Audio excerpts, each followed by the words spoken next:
Hi friends, இன்றைக்கி என்னோடய பர்த்டேயோட mini vlog தான் பார்க்க போகிறீங்க. காலையிலேயே சீக்கிரம் எழுந்து மொட்டை மாடிக்கு போய் செடிக்கெல்லாம் தண்ணி விட்டுட்டு கிளம்பி கோயிலுக்கு போகலான்னு ரெடி ஆயாச்சு. இதுதான் என்னோடய பர்த்டே அவுட்ஃபிட் நம்பர் 1. எப்படி இருக்குன்னு சொல்லுங்கள். மயிலாப்பூர் கபாலீஸ்வரர் கோயில் எப்போதும் வருஷம் பர்த்டேனா நான் போயிடுவேன்.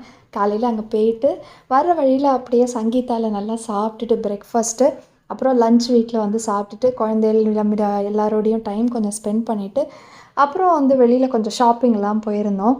போயிட்டு திருப்பி சாயங்காலம் பசங்களோட எங்கேயாவது வெளியில் போகலாம் அப்படின்னு போனப்போ வீட்டில் வந்து சரி புக் ஸ்டோர்னால் உனக்கு பிடிக்கும், புக் ஸ்டோருக்கு போகலாம் அப்படின்னு சொன்னாங்க. சரி இப்போது யூஸ்வலாக விண்டோ ஷாப்பிங் தான் பண்ணுவேன். இந்த தடவை பர்த்டே அப்படிங்கிறதுனால புக்ஸ் வாங்கி தரேன்னு சொன்னாங்க. எனக்கு ரொம்ப ஹாப்பி ஆகிடுச்சு. அதனால் பசங்களோட ஜாலியாக டைம் ஸ்பெண்ட் பண்ணிவிட்டு 2 புக்ஸும் அப்படியே வாங்கிட்டு அழகழகாக இருக்கிற புக்ஸ் எல்லாத்தையும் வேடிக்கை பார்த்துட்டு நைட்டு சாப்பிட்டுட்டு சூப்பராக என்ஜாய் பண்ணியாச்சு. நீங்கள் பர்த்டே எப்படி செலிப்ரேட் பண்ணுவீங்கன்னு சொல்லுங்கள். பாய்.